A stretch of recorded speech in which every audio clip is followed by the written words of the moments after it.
श्री राम।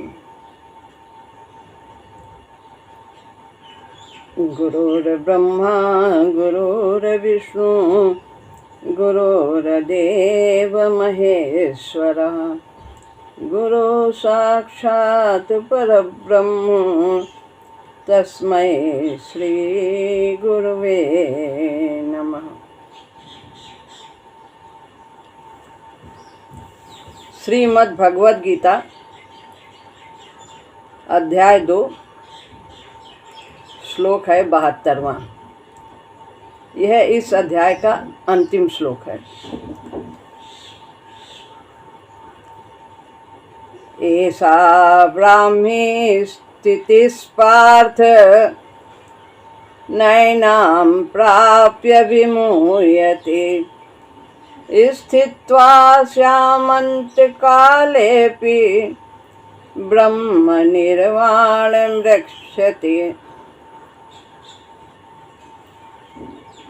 यहाँ पर स्थित प्रज्ञ की परिपाक स्थिति का वर्णन है। पिछले श्लोक में भगवान ने बताया कि जिसने मन और इंद्रियों का वशीकार कर लिया है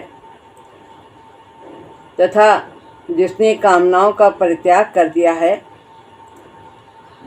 और ममता अहंकार से रहित हो गया है, वह स्थित प्रज्ञ व्यक्ति है। तो मन इंद्रिय इनका सबका संयम है, कामनाओं का परित्याग है, अहंकार और आसक्ति से रहित है। ऐसा व्यक्ति साधक वह स्थित प्रज्ञ है। यह उसकी परिपाक की स्थिति है, यानी पूर्णता की स्थिति है। तो अर्थ है, हे अर्जुन, यह ब्राह्मी स्थिति है। कौन सी? जो अभी बताया है, मन इंद्रियों का संयम ये और अहंकार आसक्ति का त्याग, ये ब्रह्म को प्राप्त होने की स्थिति है। तो ये मुख्य रूप से सांख्य योग का अध्याय है और इसमें विवेक की प्रधानता होती है। तो जो विवेक की प्रधानता वाले साधक हैं, ज्ञान मार्ग के हैं, उन्हें इस प्रकार का संयम स्वतः करना होता है, मन और इंद्रियों का तथा कामनाओं का त्याग और अहंकार आसक्ति से विरक्ति। तो हे अर्जुन, यह ब्राह्मी स्थिति है। इसे प्राप्त होकर फिर मोह नहीं होता, अज्ञानता नहीं आती, फिर व्यक्ति भ्रम में नहीं पड़ता, सत्य असत्य का उसे पूर्णतः बोध होता है। अंत काल में भी इस स्थिति में स्थिर होकर ब्रह्म निर्वाण को जाता है, यानी ब्रह्म को प्राप्त होता है। जिस अवस्था का वर्णन 71वें श्लोक में हुआ था, इसके पहले विहाय कामान्या सर्वान, उसकी ओर संकेत करते हुए कहा गया है कि यह ब्राह्मी स्थित है, यानी सभी कामनाओं का त्याग, ममता और अहंकार का त्याग। 18वें अध्याय के 53वें श्लोक में कहा है, ब्रह्म भूयाय कल्पते, ब्रह्म भाव के योग्य होता है ऐसा साधक। जिसने इस प्रकार अपना संयम किया है वह ब्रह्म को प्राप्त होता है। ब्रह्म भाव को प्राप्त होना या ब्रह्म को प्राप्त होना एक ही बात है। 54 में कहा है, ब्रह्म भूता, ब्रह्म भाव को प्राप्त। यहाँ भी 54वें श्लोक में 18वें अध्याय के यहाँ भी वही बात कही है। तो जो 18वां अध्याय है, सांख्य और भक्ति मिश्रित दोनों बातों की उसमें चर्चा है। मुख्य रूप से प्रधानता भक्ति मार्ग की ही है। तो वहाँ भी 53वें श्लोक में कहा है, ब्रह्म भूता, ब्रह्म भाव को प्राप्त। और उसी अध्याय में 53वें श्लोक में भी अहंकार ममता आदि के परित्याग के लिए कहा गया है। यह ब्राह्मी अवस्था वही ब्रह्म भाव है जो निष्क्रिय साक्षी चेतन है, जो साक्षी है। कौन है साक्षी? चेतन आत्मा। वो निष्क्रिय है, वो कुछ करती नहीं है, वो खाली देखती है, साक्षी है और निष्क्रिय है। उसके हाथ पैर नहीं है, वो कुछ नहीं करती, उसमें कोई क्रिया नहीं होती है। तो उसी चेतन यानी आत्मा की बात है कि वो ब्रह्म भाव को प्राप्त हो जाती है, अपने लक्ष्य की प्राप्ति करती है, तत्व में विलीन हो जाती है, परमात्मा का ही वो अंश है और उसी को वो प्राप्त हो जाती है जिसने ये सब कर लिया है। जो सांख्य का पुरुष है यानी ज्ञान मार्गी है, उसमें लीन हो जाना ही ब्रह्म अवस्था को प्राप्त करना है। परमात्मा में लीन होना यही ब्राह्मी स्थिति है, मुक्ति प्राप्त करना, ऐसा समझ में आता है। यही सांख्य में का केवल ही भाव है कि केवल वही एक परमात्मा है और कोई है नहीं, संसार में सब कुछ मिथ्या है, ऐसा पहले कहा जा चुका है। गीता के 18वें अध्याय को देखते हुए तो यह अंतिम स्थिति प्रतीत नहीं होती है। 18वें अध्याय की बात को देखें तो इससे भी ऊंची स्थिति है, वो भक्ति की स्थिति है। क्या है कि ज्ञातुम द्रष्टुम च तत्वेन प्रविष्टुम च परन्तप। तो वह इसमें ज्ञान हो जाता है लेकिन दर्शन नहीं होता। लेकिन भक्ति मार्ग में दर्शन भी होते हैं, ज्ञान मार्ग में ज्ञान हो जाता है, प्रवेश हो जाता है, लेकिन दर्शन नहीं होता। या तुम द्रष्टुम दर्शन भी हो जाते हैं भक्ति मार्ग में, ये ऊंची स्थिति है। तो इसके आगे पराभक्ति और फिर भगवान में विशते यानी प्रवेश पाने की चर्चा है। प्रवेश कर लेता है भगवान में, कि जान तो जाता है कि मैं आत्मा परमात्मा का अंश हूँ और मुक्ति भी मिल जाती है। तो विशते भगवान में विशते, यहाँ प्रवेश पाने की चर्चा है। इन दोनों में वास्तव में क्या अंतर है, यदि है तो इस विषय की चर्चा को हम यहाँ नहीं छेड़ेंगे। भक्त्या तुनन्य सक अहमेवं विधोर्जुन ज्ञातुम द्रष्टुम च तत्वेन प्रवेष्टुम च परम तप। तीनों चीज़ें भक्ति में मिल जाती हैं, ज्ञान में केवल दो ही चीज़ें प्राप्त होती। देख भी लेते हैं, अपने आत्मा का बोध कर लेते हैं, सांख्य मार्ग में ज्ञान भी हो जाता है, अपने स्वरूप का बोध कर लेते हैं, लेकिन प्रवेश तो यहाँ पर ये बात हम कहना चाहते कि प्रवेश नहीं हो पाता है। प्रवेश तो भक्ति में ही होता है, भगवान में, वह पूर्णता। इस विषय की चर्चा को हम यहाँ नहीं छेड़ेंगे। ब्राह्मी स्थित प्रकृति की मन बुद्धि इंद्रिय की हलचल से बिल्कुल परे की शांत स्थित है। ब्राह्मी स्थिति प्रकृति की, प्रकृति क्या है? मन बुद्धि इंद्रियां, ये सब चलायमान नहीं होती। जब इस अवस्था को साधक प्राप्त कर लेता है तो मन अपनी तृप्ति चाहे, बुद्धि अपनी तृप्ति चाहे, इंद्रियां अपनी तृप्ति चाहे, ये सब नहीं होता है, सब शांत हो जाती हैं। जो आत्मा चाहती है वही उसी ओर ये सब क्रियाशील रहते हैं। व्यक्ति कामना अहंकार और ममता से छूट चुका होता है, इतना इस विषय में हम जानते हैं। इस स्थिति को प्राप्त करके फिर मोह नहीं होता है, ज्ञानता नहीं आती है, सत्य का बोध होता है, वो भ्रमित नहीं होता है। अविद्या का आविर्भाव ही मोह है, अज्ञानता है। जो सत्य को ना जाने, अपने को शरीर ही जाने कि मैं यही हूँ, मैं जीता हूँ, मैं मरता हूँ, मैं खाता हूँ, मैं पीता हूँ, मैं सुखी हूँ, मैं दुखी हूँ, यही अज्ञानता है। शरीर मरता है, आत्मा तो कभी मरती नहीं। ये सब, ये जो दूसरे अध्याय में इसी का विवरण है। मैं मन हूँ, बुद्धि हूँ अथवा इंद्रिय हूँ, मैं करता हूँ अथवा भोगता हूँ, ये सभी मोह है। जब व्यक्ति इस अवस्था को पा लेता है, यानी ब्राह्मी अवस्था को, ये स्थित प्रज्ञ की अवस्था को, तो फिर इस प्रकार वो नहीं सोचता कि मैं ये सब करता हूँ, मैं भोगता हूँ, मैं मन हूँ, मैं बुद्धि हूँ, आदि आदि। समाधि की अवस्था में तो आत्म तत्व में या ब्रह्म में स्थित होती है, समाधि की अवस्था ले ध्यान करते हैं, बैठ जाते हैं, तो अपने स्वरूप का बोध होता है। अपने स्वरूप का बोध होना, जो हमारा स्वरूप है वही परमात्मा का स्वरूप है, जो परमात्मा का स्वरूप है वही हमारा है, तो ये बोध हो जाता है। उत्थान की अवस्था में संकल्प विकल्प जगते ही हैं, विकास होता है, तो संकल्प विकल्प भी आते हैं, क्या सोच रहे हैं क्या नहीं सोच रहे हैं, अनेक विचार आते हैं।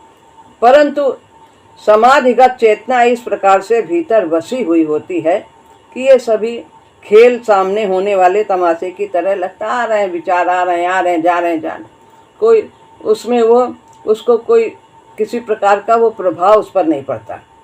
आते हैं चाहते हैं, जब धीरे धीरे सब एकदम खाली हो जाते हैं तो वो सब खेल दिखता है। संकल्प विकल्प भी यदि उसमें आते हैं समाज में, कभी व्यक्ति को धोखा नहीं होता। यह परिपाक हुई स्थित वाले की दशा होती है, वही परिपक्व दशा ही ब्राह्मणी स्थित है। सब वो जैसे सिनेमा में देखते हैं, पर्दे पे सब आता जाता है, देखने वाला उससे रोता गाता, ये सब नहीं है कि उन्हीं भाव से वो प्रभावित हो जाए, ऐसा नहीं। वो तो देख रहा है कि ये ड्रामा है। फिर कहा स्थित्वा श्यामंत काले फिर ब्रह्म निर्वाण नक्षति, नीचे वाली लाइन में, कि अंत काल में भी स्थित्वा श्यामंत अंत काले भी, अंत काल में अपि माने भी, अंत काल में भी इस स्थिर होकर निर्वाण को प्राप्त हो जाता है। यदि ऐसी स्थिति बीच में नहीं हुई, पूरे जीवन में पहले नहीं प्राप्त किया और अंत काल में उसने सब कुछ संयम कर लिया है, मन इंद्रिय और कामनाओं का परित्याग कर दिया है, मन इंद्रिय का संयम किया है, अहंकार आसक्ति से रहित हो गया है, अंत समय में भी तो भी वह ब्रह्म की स्थिति को प्राप्त कर लेता है, ब्रह्म को प्राप्त कर लेता है। क्या अर्थ है इस भी का? भी लगाया, अपि माने भी। यदि जीवन में यह अवस्था भली प्रकार से प्राप्त न हुई तो मरते समय ही व्यक्ति को प्राप्त हो जाए तो भी निर्वाण ब्रह्म निर्वाण को लाभ करता है, यानी परमात्मा की प्राप्ति करता है, यदि ये सब वो स्थित प्रज्ञ की अवस्था प्राप्त करता है। ब्रह्म निर्वाण क्या होता है? पहले ब्रह्म निर्वाण का विचार करना होगा। महाराज जी कहते हैं निर्वाण माने बुझ जाने, बुझ जाना, यानी बुझ जाने को निर्वाण कहते हैं। सभी शांत हो जाए, ये जो इनकी हलचल है, मन बुद्धि इंद्रियां आदि, ये प्राण, ये सब अपनी अपनी तृप्ति चाहते हैं, हलचल किए रहते हैं, आत्मा को जागने ही नहीं देते हैं, अपनी अपनी तृप्ति में ही संतुष्ट रहते हैं, तो ये सब शांत हो जाते हैं। दीपक का निर्वाण होता है। महात्मा बुद्ध की परम शांति की अवस्था को निर्वाण कहते हैं। वही बौद्ध साधना का लक्ष्य है। जो बौद्ध के बताए मार्ग पर चलते हैं तो उनका यही है कि सब कुछ असत्य है, असत्य है, सब असार है, असार है, शरीर भी नष्ट हो जाएगा, ये सब कुछ। तो इनसे सब बौद्ध साधना का यही लक्ष्य है कि इन सबको क्रियाशील कर देना, क्रियाहीन कर देना। ब्रह्म में निर्वाण, परमात्मा में शांति, परमात्मा में इन सबको लय कर देना, मन को भगवान में लगा देना, बुद्धि को, इंद्रियों को, सबको उन्हीं में लय कर देना, सब प्रभुमुखी हो जाए, तो ब्रह्म में निर्वाण। ब्रह्म तत्व में हमेशा के लिए गति, क्रिया तथा व्यथा से रहित हो जाना ही निर्वाण को पा जाना है। परमात्मा के अलावा और कहीं गति ही नहीं होती है, तो ये इस स्थिति को प्राप्त करना। चेतना का ब्रह्म में या आत्म तत्व में लीन हो जाना, यही मोक्ष भी कहलाता है। तो चेतना हमारी निम्न स्तरों में घूमती है, कभी अन्नमय में, कभी प्राणमय, कभी मनोमय, इन सब की तृप्ति करने में लगी रहती है। तो यह ब्रह्म में या आत्म तत्व में लीन हो जाती है, परमात्मा में लीन हो जाती है, आनंदमय कोष तक पहुँच जाती है और फिर आनंद के सिवाय कुछ नहीं रह जाता है। तो यह चेतना को परमात्मा से युक्त करना, आत्म तत्व से युक्त करना, यही मोक्ष भी कहलाता है। यह प्रकृति से नितांत वियोग की अवस्था है। प्रकृति से उसका कोई भी संबंध नहीं रह जाता है, आत्मा का, चेतना का। तो वह प्रकृति से नितांत वियोग की अवस्था, यानी कोई संबंध न रखना, कि मैं देह हूँ, यह मेरा है, यह धन मेरा, घर मेरा, ये सब प्रकृति ही तो है। तो इनसे कोई संबंध नहीं रखना, सब कुछ परमात्मा का, मेरा कुछ भी नहीं। तो समाधि की चेतना में हमेशा के लिए लीन हो जाना। ये जो भक्त मार्गी है वो सब सोचते हैं भगवान का है, भगवान का है, और वो सब जो ज्ञान मार्गी सांख्य होगी वो सब कहते हैं प्रकृति है, प्रकृति है, प्रकृति है। मैं अलग हूँ, मैं पुरुष हूँ, ये प्रकृति है, और परमात्मा परम पुरुष है। तीन ही चीज़ें हैं संसार में, प्रकृति, पुरुष और परमात्मा। समाधि की चेतना में हमेशा के लिए लीन हो जाना, फिर व्युत्थान की संभावना ही न रहे, गिरने की संभावना ही न रहे। उपनिषद भी तो यही कहता है, इससे प्राणों का उत्थान नहीं होता इत्यादि। यही है ब्रह्म लीन अवस्था, फिर पतन नहीं होता है, फिर प्राण अपनी मनमानी नहीं करता है। जब तक शरीर है तब तक व्यक्ति की चेतना कभी न कभी शरीर में उतरती है। कहा जाता है व्युत्थान न हो तो 40 दिन में शरीर पात हो जाता है। इस केवली भाव को लाभ करने पर भी प्रारब्ध के क्षय के लिए शरीर चलता ही है ज्ञानी का। जैसे कुम्हार का चाक एक बार घुमाया हुआ छोड़ने पर भी कुछ देर चलता है, नए संस्कार का निर्माण नहीं होता है, पिछला संस्कार ही क्षीण होता है। इस अवस्था में यहीं पर जीवन मुक्त और विदेह मुक्त की अवस्था का विवेक किया जाता है। तो ये सब अवस्थाएं बताते हैं। तो भक्त की स्थिति नितांत भिन्न होती है। तो वो ये सब बताया है जब समाधि वगैरह लेते हैं। ज़्यादा इसके विषय में हमको जानकारी नहीं है। भक्त की स्थिति नितांत भिन्न होती है, उसकी चर्चा फिर करेंगे। तो इस ब्रह्म निर्वाण को अंत काल में भी ब्रह्म स्थित होकर व्यक्ति प्राप्त कर सकता है। जैसा कि बताया कि पहले नहीं किया, जीवन भर पूरा नहीं कर पाया, तो अंत में भी यदि ये अपने सब कामनाओं आदि का त्याग कर दे, अहंकार ममता आदि का, तो भी वो परमात्मा को पा लेगा। यदि मरण से पहले ही व्यक्ति ने इस आत्मभाव में स्थिति लाभ कर ली है और उसे उस चेतना पर अधिकार हो गया है, तो कोई संदेह हो ही नहीं सकता कि वो ब्रह्म निर्वाण को प्राप्त करेगा, जरूर प्राप्त करेगा। खटवांग ने 6 घड़ी में परमात्मा की प्राप्ति की थी। एक कोई राजा थे, घोड़े पर चढ़ते ही, पैर रखते ही उन्होंने ज्ञान प्राप्त किया था, सब कुछ उनका मोह भंग हो गया था। ऐसे ऐसे हैं अनेक उदाहरण। परंतु यदि वैसा नहीं हुआ, अंत में भी नहीं किया, विशेष प्रयत्न से अंत समय में ही यह ज्ञान उपजा है और पहले नहीं किया, बाद में कोई ऐसा जुगाड़, ऐसा साधन बन गया है, तो वो कोई संस्कार ऐसे आ गए, तो इस प्रकार का बोध हो गया है और इस स्थिति की प्राप्त हुई है, तो भी ब्रह्म निर्वाण मिल जाएगा। उसे स्थिति के परिपाक के लिए इस संसार में लौटना नहीं पड़ेगा, वो पूर्ण हो जाएगा, पूर्णत्व को प्राप्त कर लेगा। ये सब उसने यह स्थिति प्राप्त कर ली है, स्थित प्रज्ञ की। मरते समय की अवस्था व्यक्ति की गति का निर्णय करती है। अंतमति सो गति। अंतकाले च मामेव स्मरन् मुक्त्वा कलेवरं यः प्रयाति सा मद्भावं याति नास्ति यत्र संशयः। भगवान ने भी गीता में कहा है, 8वें अध्याय के 5वें श्लोक में, कि अंतकाल में भी जो मेरा स्मरण करते हुए शरीर छोड़ता है, पहले नहीं किया है लेकिन अंतकाल में भी यदि स्मरण आ जाता है, भगवान का स्मरण हो या ऐसी स्थिति प्राप्त, जब ये स्थिति प्राप्त हो जाएगी, जो स्थित प्रज्ञ, तो भी ब्रह्म की प्राप्ति, भगवान का यदि स्मरण कर लेते हैं तो भी वो मुझे ही प्राप्त करता है, इसमें कोई संशय नहीं। 8वें अध्याय के 5वें श्लोक में इसी प्रकार की चर्चा है।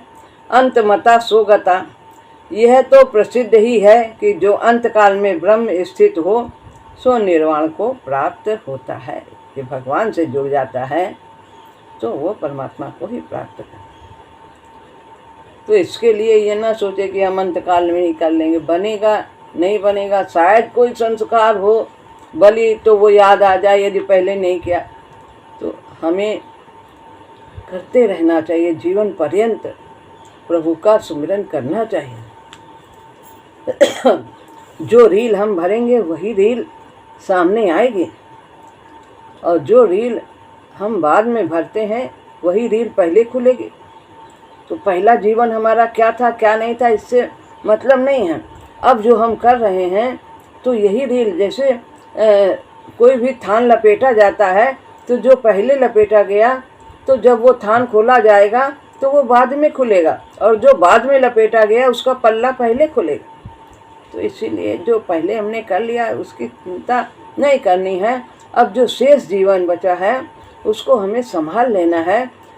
लोटा है, पानी है, डोर है, सब है, और हम कुएं में लेने के लिए जाते हैं, रस्सी लोटे में बांध करके और उसको डालते हैं। अचानक का लोटा की डोर हमसे छूट जाती है हमारे हाथ से, काफ़ी कुछ वो नीचे चला जाता है, लेकिन अंत में जब थोड़ी सी रस्सी बचती है और हम उसे पकड़ लेते हैं तो पुनः हम पानी, लोटा, डोर सब कुछ अपने हाथ में ले लेते हैं, सब कुछ पा जाते हैं। इसी तरह जो भी जीवन हमारा शेष है हम उसमें लगन के साथ गुरुदेव के बताए रास्ते पर चलते हुए अपने जीवन को सार्थक करें।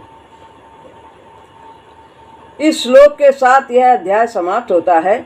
इस अध्याय को सांख्य योग ठीक ही नाम दिया गया है, क्योंकि इसमें आत्मा अनात्मा की ही विशेष चर्चा है कि अनात्मा शरीर है और आत्मा जीव है। तो ये सब इसी के बारे में बताया। ये कभी जो है आत्मा मरती नहीं, नित्य है, अविनाशी है, स्थाणु है, अचल है, सनातन है, सब इसी की चर्चा की है। और अनात्मा यानी शरीर, ये सब इसकी भी इसके प्रतिकूल बताया है कि ये इस सब के गुण इसी प्रकार हैं। दोनों के गुणों की चर्चा की है, तत्व को बताया है। तो ये मुख्य रूप से सांख्य योग का ही अध्याय है। सांख्य सिद्धांत के अनुसार ही प्रकृति पुरुष विवेक की आत्म अनात्म तत्व की चर्चा है। सांख्य सिद्धांत में तो यही है, ज्ञान मार्ग में, कि आत्मा क्या है, अनात्मा क्या है, प्रकृति क्या है, पुरुष क्या है, जड़ क्या है, चेतन क्या है, यही सब बताया है इसमें। तो उसी के अनुसार तद अनुसार संयम की साधना है, और उसी के अनुकूल ही ब्राह्मी स्थित और ब्रह्म निर्वाण की प्राप्ति है। तो संयम के द्वारा ये सब कुछ प्राप्त करते हैं। यह सांख्य श्री शंकराचार्य का वेदांत नहीं है, ये तो स्पष्ट ही है। यहाँ मायावाद की, संसार के मिथ्यात्व की और ब्रह्म के अनिर्वचनीय तत्व की चर्चा नहीं है। इसमें संदेह नहीं कि साधना में संयम समान रूप से ही है, सिद्धि एक ही है। साधना तो करते हैं, चाहे ज्ञान मार्ग के करें चाहे भक्ति मार्ग के करें, दोनों ही प्रकार के साधक करते हैं साधना, अपने को साधते हैं, और दोनों में संयम की आवश्यकता है। एक में विवेक के द्वारा संयम होता है, एक में प्रभु की कृपा से जब भक्त शरणागत हो जाता है तो संयमित होता चला जाता है। इंद्रियां स्वतः ही संयमित होती हैं। तो ऐसा है, संयम भी समान है। सिद्ध भी एक ही चीज की प्राप्ति होती है, एक ही तत्व की प्राप्ति होती है, परमात्मा की ही प्राप्ति दोनों में होती है। ब्रह्म की स्थिति को प्राप्त करते हैं। सिद्धांत का भेद होते हुए भी सिद्ध का एक होना विस्मय की बात नहीं। दोनों के सिद्धांत अलग अलग हैं, ज्ञान मार्ग के और भक्ति मार्ग के। ज्ञान मार्ग कहता है कि सब प्रकृति कर रही है, प्रकृति, इंद्रियां इंद्रियों में बरत रहे, गुण गुण में बरत रहे, और भक्त कहता है कि सब कुछ प्रभु की कृपा से हो रहा, प्रभु की शक्ति से हो रहा। तो सिद्धांत दोनों के अलग हैं, लेकिन फिर भी सिद्धि एक है, प्राप्ति एक ही है, वो है परमात्मा की। ये कोई विस्मय की बात नहीं, आश्चर्य की बात नहीं। अनेक रास्ते होते हैं मंदिर जाने, कोई पूरब से जाता है, कोई पश्चिम, कोई सीधा जाता है, लेकिन वो सब मिलते जाकर के मंदिर में। कहीं पे कोई दृश्य दिखाई देता, किधर का कोई दृश्य है, दृश्य भी अलग अलग, लेकिन अंत में वो पहुँचता, रास्ता मिलता कहाँ है? मंदिर में। सिद्धांत की तो बुद्धि तक ही गति होती है। जो सिद्धांत है हमें क्या करना है, कैसा है, इसमें क्या रास्ता है, क्या ज्ञान है, ये तो सब बुद्धि तक ही काम आता है। बुद्धि सोचती इसके बारे में। मन व बुद्धि को शांत करने के विविध उपाय हैं और यह उन्हीं के साथ समाप्त हो जाते हैं। मन को भी शांत करना, बुद्धि को भी शांत करना, इंद्रियों को भी शांत करना, सांख्य मार्ग में तो यही है। तो ये बुद्धि तो तब तक साथ देती है जब तक इसी प्रज्ञ की अवस्था को प्राप्त नहीं करते। तो सिद्धांत हमारे लिए तभी तक आवश्यक है जब तक हम उस तत्व की प्राप्ति नहीं करते। जब तत्व की प्राप्ति हो गई तो ज्ञान हमारे लिए व्यर्थ हो जाता, बुद्धि की आवश्यकता नहीं होती। भीतर की जगी हुई चेतना तो मन की गतियों से परे की चेतना है। ये सब गति इनकी पहुंच नहीं है मन बुद्धि इंद्रिय की। अगम अगोचर मन बुद्धि पर बंधे प्रेम की डोर से। कौन? कोटि ब्रह्म गतिशील करे जो देखत ही दृग कोर से। आदि सोत स्रो प्रभु की सत्ता है अनंत चहुं ओर से। और निरख छवि प्रभु झूमो नाचो हृदय कुंज में मोर से। अगम अगोचर, वहाँ तक इंद्रियां नहीं पहुँच सकती, मन नहीं पहुँच सकती। गीता के इस अध्याय का आश्रय उपनिषद है। दूसरे अध्याय के बहुत से श्लोक तो उपनिषद में ही लगभग वैसे ही हैं, उपनिषद के रख दिए गए हैं। जो इसमें किसी की जिज्ञासा हो तो गीता बाई गांधी में श्री महादेव देसाई की भूमिका देखें। महाराज जी ने कहा, बड़े परिश्रम से उपनिषदों तथा गीता का इस विषय में मिलान कर रखा है। दूसरा अध्याय हमें पुराने उपनिषदों का सिद्धांत दे देता है। तदाश्रित साधन और सिद्धि भी कही है। सांख्य योग की जैसा उसमें लिखा है वैसा इसमें भी बताया है। भक्ति और भगवान का अभी तक नाम ही नहीं है। जिसमें भक्ति योग की कहीं भी चर्चा नहीं है। निष्काम कर्म, निष्काम कर्म, सब संसार असत्य है। तो दोनों में भगवान ने जरूर बताया है, गुरुदेव भगवान ने, कि दोनों में अंतर है। भक्ति मार्ग भक्त कैसा सोचता है और ज्ञान मार्ग ही कैसा सोचता है, ये महाराज जी ने बताया अपनी तरफ से। लेकिन इसमें इन श्लोकों में कहीं भी भगवान के बारे में कोई चर्चा नहीं। तुलना गुरुदेव ने की है जरूर। यह ब्राह्मी स्थित कर्म के साथ कहाँ तक मेल खाती है? इसमें तो कर्म का अभाव सा दिखता है, सब मिथ्या है, सब छोड़ के जंगल चले जाओ, कोई काम नहीं करना, कहाँ जाओगे? आगे बताएंगे। कर्म का तो परित्याग किसी भी अवस्था में हो ही नहीं सकता। कहीं भी जाओगे शरीर लेके जाओगे। संसार का तत्व शरीर है, ये भी तो उसी का हिस्सा है। तो हम संसार का भी त्याग नहीं कर सकते और क्रिया का भी त्याग नहीं कर सकते। जीवन निर्वाह तो करना ही।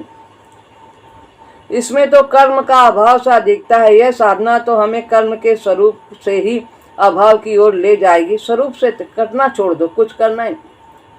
और आगे बताया आसक्ति का त्याग करो। कर्म का तो त्याग कर ही नहीं सकते, लेकिन थोड़ी सी भूमिका बांधनी जरूरी थी। इसलिए भगवान ने दूसरे अध्याय में इसकी चर्चा की है कि वास्तव में कौन सा साधन श्रेष्ठ है।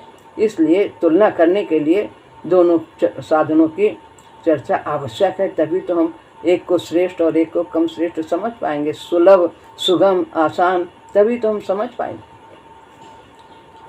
ये साधना तो हमें कर्म के स्वरूप से ही अभाव की ओर ले जाती है। ऐसी समस्याएं लेकर हम इस अध्याय को समाप्त करते हैं। तो ये हमें स्वरूप से कर्म का त्याग करने का की ओर प्रेरित करती है। तो ऐसा करना बहुत कठिन है। भगवान ने ये सब संसार बनाया है, किसी कारण से बनाया है। हम सबको अपने कर्तव्य का पालन करना है। यदि हम स्वरूप से कर्तव्य का त्याग कर देंगे, कर्म का त्याग, तो फिर ये सृष्टि कैसे चलेगी? तो हमें भगवान की सेवा समझ करके अपने कर्तव्य का पालन करना ही चाहिए। अब अगला श्लोक तीसरे अध्याय का होगा, उसे हम कल आरंभ करेंगे। श्री राम।